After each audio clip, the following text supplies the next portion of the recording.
बातें करते हम खेतों की और उसके रखवाली की, बाग बगीचा फल फूलों और फसलों की हरियाली की। हम बीजों की बातें करते उत्तम जल संसाधन की, हम तकनीकी बातें करते फसलों के उत्पादन की।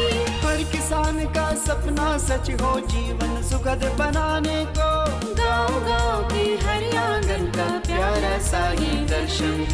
कृषि दर्शन, कृषि दर्शन, कृषि दर्शन, कृषि दर्शन, कृषि दर्शन, कृषि दर्शन, कृषि दर्शन, कृषि दर्शन। कदम कदम है जिंदगी उलझन भरी किताब, आदि अंत का अंत तक मिलता नहीं जवाब। कृषि दर्शन कार्यक्रम में आप सभी किसान भाई बहनों का तहे दिल से स्वागत है। रूपा भोजी का जोहार, नमस्कार।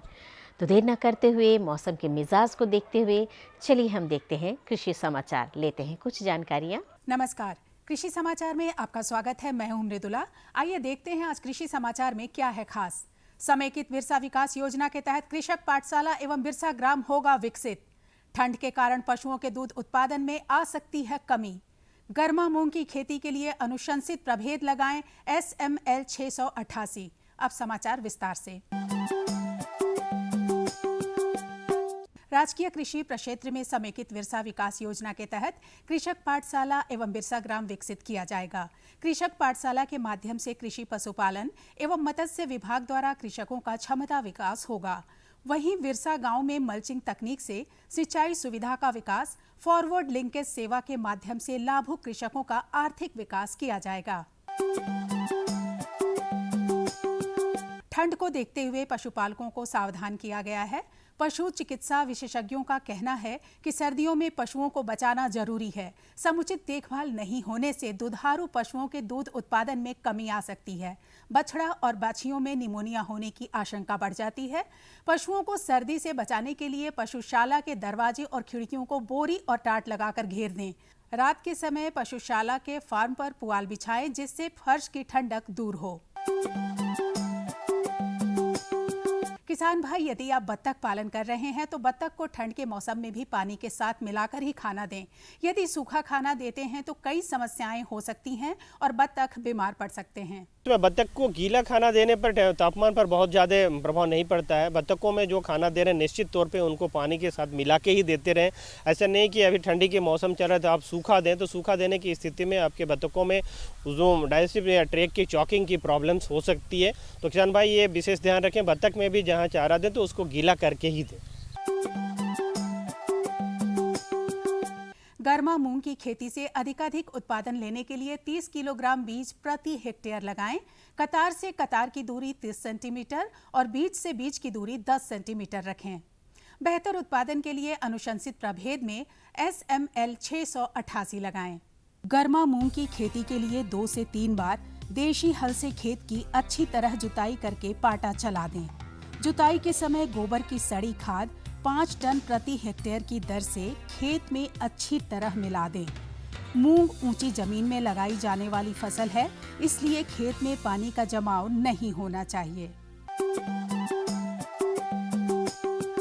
किसान भाई टाड़ जमीन में फसल की निकौनी के लिए व्हील हो नामक कृषि यंत्र का प्रयोग कर सकते हैं। इसकी कार्य क्षमता 18 से 20 डेसिमल प्रतिदिन है। आज की विशेष जानकारी है टमाटर फसल में फल छेदक और पत्ता छेदक कीटों के रोकथाम के बारे में। किसान भाई, यदि आप टमाटर फसल की खेती कर रहे हैं तो इस समय फल छेदक और पत्ता छेदक कीट से सावधान रहें। इन कीटों के रोकथाम के लिए 250 किलोग्राम नीम की खल्ली में 20 किलोग्राम DAP मिलाकर अपने खेतों में भुरकाव कर दें। और अब एक नजर राज्य के 5 प्रमुख शहरों के मौसम के मिजाज पर। आज राज्य के 5 प्रमुख नगरों के अधिकतम और न्यूनतम तापमान कुछ इस प्रकार दर्ज किए गए। रांची का अधिकतम तापमान 21 डिग्री सेल्सियस और न्यूनतम 11 डिग्री सेल्सियस। जमशेदपुर का अधिकतम तापमान 24 डिग्री सेल्सियस और न्यूनतम 13 डिग्री सेल्सियस। मेदिनीनगर का अधिकतम तापमान 23 डिग्री सेल्सियस और न्यूनतम 11 डिग्री सेल्सियस। देवघर का अधिकतम तापमान 24 डिग्री सेल्सियस और न्यूनतम 12 डिग्री सेल्सियस। और धनबाद का अधिकतम तापमान 21 डिग्री सेल्सियस और न्यूनतम 12 डिग्री सेल्सियस रहा।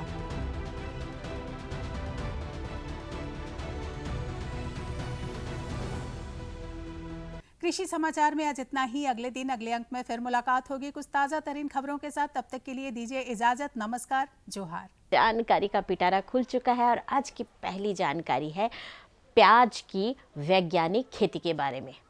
तो देखिए और लीजिए जानकारी, उठाइए लाभ। किसान भाइयों नमस्कार, कृषि दर्शन के इस कार्यक्रम में आपका स्वागत है। किसान भाइयों, आज हम बात करेंगे प्याज की वैज्ञानिक खेती के बारे में और इस विषय पे जानकारी देने के लिए आज हमारे साथ है हार प्लांडू के विशेषज्ञ विजय कुमार सिंह। विजय जी, जैसा कि आज का विषय हमने लिया है प्याज की वैज्ञानिक खेती, तो सबसे पहले आप हमारे किसान भाइयों को बताएं कि प्याज की वैज्ञानिक खेती करनी होती है तो उसके लिए खेत की तैयारी किस प्रकार हमारे किसान भाई करेंगे। किसान भाइयों, प्याज एक ऐसा फसल है जिसका पूरे वर्ष में खेती की जाती है और इसको दो मौसम में लगाया जाता है, एक खरीफ के मौसम में और दूसरा रबी के मौसम में। अगर जब आप खरीफ के मौसम में लगाते हैं तो इसकी बीज बुआई का समय जो है जून का महीना है और इसका पौध रोपाई जो है आपका जो है जुलाई अगस्त महीना होता है। और अगर इसी को अगर आप रबी के मौसम में लगाते हैं तो इसको लगाने का जो समय है वो जो है बीज बुआई का जो समय है वो अक्टूबर नवंबर में है और पौध रोपाई का जो समय है वो जो है दिसंबर और जनवरी में है। तो जो कुछ किसान भाई जो हैं अपने खेत में जो है पौध को लगा दिए हैं और कुछ लोग लगाने की तैयारी कर रहे हैं। तो खेत की तैयारी की अगर बात करेंगे तो ये प्याज जो है ये कंद वाली फसल है, तो इसमें मिट्टी का जो चुनाव करना बहुत ही ज़रूरत है। वैसी मिट्टी जिसमें जीवांश युक्त और दोमट मिट्टी जिसमें जल धारण की क्षमता अच्छा हो, जो जल धारण कर सके, उस तरह का मिट्टी में जो है, वैसे सारे मिट्टी में जो है इसकी खेती की जा सकती है, लेकिन सबसे उपयुक्त अगर मिट्टी की बात करेंगे तो जीवांश युक्त दोमट मिट्टी जो है इसके लिए सबसे उपयुक्त होता है। तो किसान भाई जो है अपने खेत को जो है पहली बार जो है पलटने वाली हल से जो है मिट्टी को करें, जुताई करें। उसके बाद 2 से 3 बार जो है आप साधारण हल से या कल्टीवेटर से जुताई करके मिट्टी को जो है भुरभुरा बना लें और उसके बाद जो है समतल करके और उसमें जो है खाद एवं उर्वरक का प्रयोग करके उसमें बुआई करें। तो सबसे प्रमुख बात आती है कि किस्म का चुनाव हमारे किसान भाई किस प्रकार करेंगे ताकि उनको अधिक से अधिक मुनाफा मिल सके। किसान भाइयों, अगर किस्मों की उन्नत प्रभेद की अगर हम बात करें तो अर्का निकेतन जो भारतीय कृषि अनुसंधान परिषद का एक बेंगलोर में एक हमारा ऑफिस है जो भारतीय बागवानी अनुसंधान संस्थान के नाम से आता है, वहाँ से एक किस्म की विकसित की गई है अर्का निकेतन।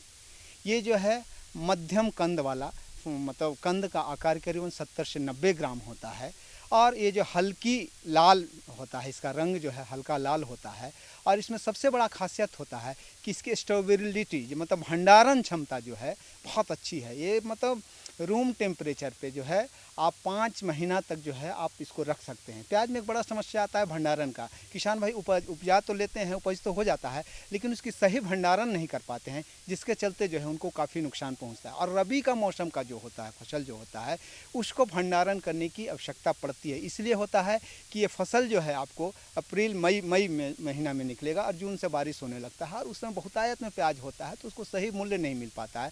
तो अच्छे मूल्य के लिए किसान भाई क्या करते हैं, उसको भंडारण करते हैं। तो ये इसमें जो है भंडारण की क्षमता जो है बहुत अच्छा है।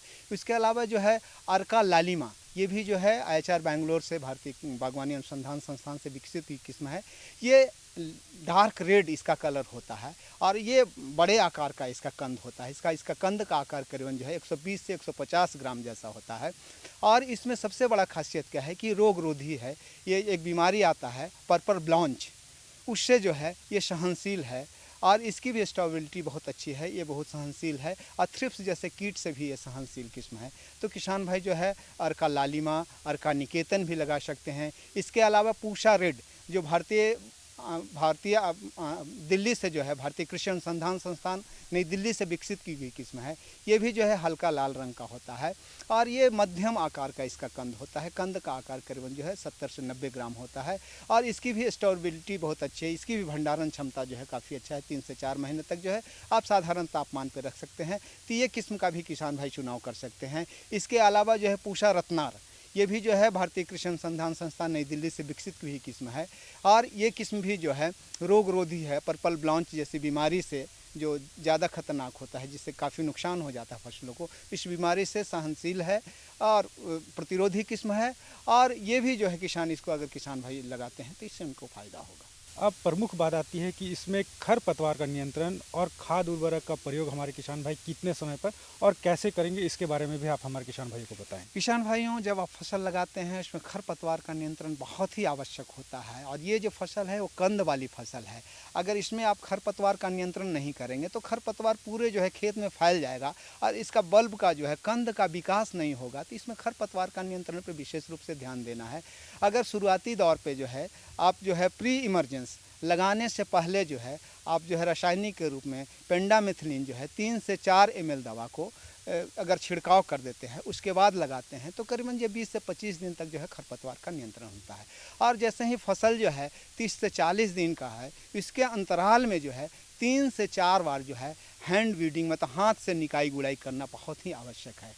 अगर हाथ से आप निकाई गुड़ाई करते हैं तो क्या 2 काम होता है, एक तो खरपतवार का नियंत्रण हो जाता है और दूसरा क्या होता है कि मिट्टी मुलायम हो जाता है। इससे कंद को फैलने में फ़ायदा होता है, कंद का आकार बढ़ता है और जो है आपको गुणवत्तापूर्ण जो है आपको फसल मिल जाता है। सबसे प्रमुख बात होती है उसके भंडारण, तो इसके बारे में भी आप हमारे किसान भाइयों को बताएं कि कैसे वो भंडारण करके अधिक से अधिक दिनों तक उसका उपयोग कर सकते हैं। किसान भाइयों, भंडारण के लिए सबसे ज़्यादा ज़रूरी है कि मैच्योर परिपक्व फल जो कंद जो है परिपक्व हो जाए, तभी उसको आप खुदाई करें। परिपक्व तब होगा जब ये जो है करीबन इसकी पत्ती जो है 25 से 50% तक जो है पीला होकर गिरने लगे, तब आप समझिए कि ये परिपक्व हो गया। तब आप उखाड़िए और उखाड़ने के बाद 3 से 4 दिन तक जो है उसको धूप में सुखाएं। अगर ज़्यादा धूप है तो छाया में सुखाएं और अच्छी तरह सुखाने के बाद ही इसका भंडारण करें। भंडारण करने के लिए जो गृह का चुनाव करेंगे वो नमी रहित होना चाहिए, हवादार होना चाहिए, रोशनदार होना चाहिए, जहाँ सूर्य की रोशनी आए, हवा आए। और जब आप इसको रखते हैं जहाँ पे रखते हैं तो इसकी परत जो हो वो जो है 15 सेंटीमीटर से ज़्यादा नहीं होना चाहिए। कंदों को जो हमेशा जो है बार बार पलटना चाहिए और उसमें जैसे ही ख़राब कंद दिखाई दे उसको तुरंत हटा देना चाहिए। तो इस तरह अगर किसान भाई भंडारण करते हैं तो उनकी गुणवत्ता रहेगी और अच्छा फसल ले सकते। विजय जी, आप हमारे इस कार्यक्रम में इतनी अच्छी जानकारी दी, इसके लिए आपका बहुत बहुत धन्यवाद। और इसी के साथ लेते हैं विदा। जोहार। बारी है दूसरी जानकारी की। तो आज की दूसरी जानकारी है पलाश वृक्ष में लाह की खेती व प्रबंधन के बारे में। फटाफट ले लीजिए जानकारी और उठाइएगा लाभ। किसान भाइयों, झारखंड हमारा वनाच्छादित प्रदेश है और यहाँ पे वनों पर आधारित काफ़ी सारी गतिविधियाँ होती हैं, जिसमें प्रमुख रूप से पलाश के पौधों पर या उनके पेड़ों पर लाह की खेती का होना। ये झारखंड में बहुतायत में होता है, लेकिन इसको किस तरह से वैज्ञानिक पद्धति से किया जा सकता है यह भी किसान भाइयों को जानना ज़रूरी है। तो इस महत्वपूर्ण विषय पे बात करने के लिए आज हमारे साथ में है। झारखंड जो है इस मामले में तो काफ़ी रिच है कि यहाँ पे जो वन प्रदेश है उसमें पलाश के पौधे हैं काफ़ी संख्या में। तो जो किसान भाई नए हैं जो पलाश के पौधों पर खेती करना चाहते हैं, तो कैसे वो पलाश का चयन करें, किस तरह के पौधे होने चाहिए और कैसे वो खेती की शुरुआत करें। जहाँ तक लाख की खेती है कि ये कुसमिया और रंगीनी 2 तरह का लाह होता है और पलाश पर रंगीनी लाह का खेती किया जाता है। रंगीनी लाह आपका पलाश और बेर दोनों पेड़ में होता है, लेकिन पलाश में बिहन लाख और छिली लाख दोनों का खेती हो सकता, और लेकिन पलाश में हम लोग केवल छिली लाख खेती करने के लिए इस्तेमाल करते हैं। और जहाँ तक इसका सीज़न का बात है कि रंगीनी फसल 2 साल में 2 बार होता है। एक बार ग्रीष्मकालीन फसल जो 8 महीना का होता है, अक्टूबर नवंबर महीना से चल करके जून जुलाई महीना तक, और जून जुलाई से अक्टूबर नवंबर महीना, ये 4 महीना के लिए ये वर्षाकालीन फसल होता है। तो ये दोनों फसल में हमको बढ़िया से कीट और पोषक वृक्ष दोनों का ही प्रबंधन बहुत अच्छे तरीके से ज़रूरत होती है। तो उसी तरीके से खेती करेंगे तो बढ़िया से किसान भाई को अच्छी लाभ देखने को मिलेगा। तो जहाँ तक आपका प्रोडक्शन की बात है, तो आप जानते हैं कि पलाश का पेड़ बहुत ही धीमे गति से बढ़ता है, तो इसीलिए एक प्रधान जो ग्रोथ इसका अड़चन होता है, तो उस ग्रोथ को ठीक ढंग से प्रबंधन करना ज़रूरी है। इसीलिए मोटा डाली हम लोग काटने के लिए सख्त मना करते हैं। खास करके मोटा डाली काटेंगे तो वहाँ से मोटा डाली ही निकलेगा, इसीलिए पतला डाली जो 1 इंच से मोटा है उसको काटना मना है। 1 इंच से छोटा जो डाली है उसी को हम लोग काटने के लिए बोलते हैं। और इसके अलावा जो ये प्रोसेस को ताकि हम लोग ठीक से फॉलो करें, इसीलिए इस ला का खेती में हम लोग खंड पद्धति का इस्तेमाल करते हैं। खंड पद्धति में 2 खंड आपका पलास का पेड़ रहता है, सर्टेन नंबर ऑफ ट्रीज़ ले करके, और 1 खंड बेर का रहता है। तो इसीलिए रखते हैं कि ताकि पलास पेड़ को रेस्ट मिल जाए। रेस्ट मिलेगा तो इसका ग्रोथ बाधित नहीं होगा, बढ़िया से लाका की भी खेती हो सकता और इसका बढ़िया से अपना वृद्धि भी सुनिश्चित रहेगा। तो जो किसान भाई व्यावसायिक रूप से पौधारोपण करके पलाश की पौधों पर कर रहे हैं, या जो नैसर्गिक रूप से जो जंगलों में उगा हुआ पेड़ है उस पर करते हैं, दोनों में किस तरह की सावधानी बरतें, या कहें कि किस तरह से पोषक तत्वों का जो है प्रबंधन करें पेड़ के लिए जो आगे जाके सही हो? बहुत अच्छा है ये। देखिए प्रश्न ये बहुत ही प्रासंगिक है। एक्चुअली लाख कीट का प्रबंधन में 2 चीज़ ध्यान में रखना पड़ता है। एक है लाख कीट का वृद्धि सुनिश्चित करना, और 2 है कि पौधा का पेड़ का वृद्धि सुनिश्चित करना। अक्सर हम लोग देखते हैं कि लाख खेती में जो पोषक तत्व लाख का मोटा और मोटाई सुनिश्चित करता है, वैसा 2 पोषक तत्व हम लोग सुनिश्चित कर पाए हैं अभी तक। एक है चूना और दूसरा है पोटासियम। तो इसलिए ये दोनों ज़्यादा मात्रा में पौधों को हम लोग उपलब्ध कराते हैं, और नाइट्रोजन और फास्फोरस ये कम मात्रा में देने से भी चलेगा। तो जब बारिश पहला चालू होता है मई महीना में, तो उस समय पेड़ में प्रति पेड़ एक मीडियम साइज का पेड़ को देख करके करीब 1 किलो चूना का इस्तेमाल करते हैं, और मिट्टी का साथ मिला करके पहला बारिश में सॉइल का साथ रिएक्शन करने के लिए छोड़ देते हैं। और उसके बाद जब पूरी तरीके से बारिश चालू होता है, उस समय 300 ग्राम यूरिया, 300 ग्राम DAP और 800 ग्राम MOP खाद हम लोग मिट्टी का साथ मिला करके देते हैं। तो इससे पेड़ का वृद्धि भी सुनिश्चित होता है, और उससे जो लाख का उपज हम लोग करेंगे उसका वृद्धि भी बहुत सुनिश्चित होता है। दोनों के लिए परस्पर हितकारी बहुत अच्छा होता है। जब कीटों का संचारण करते हैं सर पलाश पर, तो उस समय किसान भाई काफ़ी सारी गलतियां कर देते हैं, तो क्या गलती उनको नहीं करनी चाहिए, किस तरह की सावधानी बरतनी चाहिए? बहुत अच्छा। ये देखिए पलाश का इसका पेड़ का जो कटिंग का समय है ये अप्रैल महीना ही होता है, इसीलिए फसल का हार्वेस्टिंग अक्टूबर महीने में होता है, तो पूरा पेड़ को अक्टूबर महीने में हार्वेस्टिंग इसका प्रूनिंग कर देंगे, ऐसा करना ठीक नहीं है। आपको जो इम्पोर्टेंट डाली जिसमें ला है उसको केवल काट लेते हैं अक्टूबर महीने में, बाकी डाली को छोड़ दिया जाता है, ताकि अप्रैल महीने में बचा खुचा कुछ लाख है और साथ में पेड़ का भी प्रूनिंग उसी समय कर दिया जाता है। और 1 इंच से मोटा डाली को नहीं काटा जा सकता, इसको काटना नहीं चाहिए। और इसका इनोकुलेशन का समय अक्टूबर नवंबर महीने में बहुत कम मात्रा में रखा जाता है, ताकि गर्मी का फसल है और जून जुलाई में वो हार्वेस्टिंग करने का है, तो उस समय बहुत पेड़ का ऊपर ज़्यादा अगर हम लोग इनोकुलेशन कर देंगे तो वो पेड़ को हानि पहुंचाएगा और लाख कीट भी मरेगा, पेड़ भी मरेगा। इसलिए 400 से 500 ग्राम ही बिहान लाख एक पेड़ में हम लोग लगाते हैं, और जून जुलाई महीना में इसको काटते नहीं, इसको सेल्फ इनोकुलेशन के लिए छोड़ देते हैं, जो कि डाली में जो खाली डाली है उसमें बैठ जाएगा। और अनदर 4 महीना का बाद ये फुल क्रॉप मैच्योर होता है, तो अक्टूबर नवंबर महीने में दोनों सीजन का जो क्रॉप है इसको हार्वेस्टिंग हम लोग कर लेते हैं। सर, कार्यक्रम का समय समाप्त हो रहा है, तो चलते चलते आपसे चाहेंगे कि किसान भाइयों को आप कुछ सलाह दें, जिससे कि उनका उत्पादन जो है निर्बाध रूप से चले, पेड़ भी सुरक्षित रहें और कीट भी अच्छी बढ़वार होंगे। बहुत अच्छा। ये देखिए किसान भाई को हम ये बताएंगे कि बहुत बाप दादा का ज़माने से जो खेती चला आ रहा है उसको पारंपरिक तरीके से खेती ना करे, साइंटिफिक तरीके से हमारा यहाँ पर किसान भाई संपर्क करें। इस संस्थान में क्या प्रशिक्षण की भी सुविधा है? प्रशिक्षण की भी सुविधा है। हमारे यहाँ पुरुष स्त्री अलग से रहने का भी अरेंजमेंट है। बहुत ही नॉमिनल एक कॉस्ट लिया जाता है। प्रौद्योगिकी हस्तांतरण विभाग अभी PME डिवीज़न हो गया, इस डिवीज़न में जो विभागाध्यक्ष है इससे संपर्क किया जा सकता। इसके अलावा हम लोग एक हमारा वेबसाइट में नहीं तो गूगल प्ले स्टोर में लाख का डॉक्टर ये चीज़ आपको लगातार लिखना होगा, बीच में कोई गैप नहीं देना है।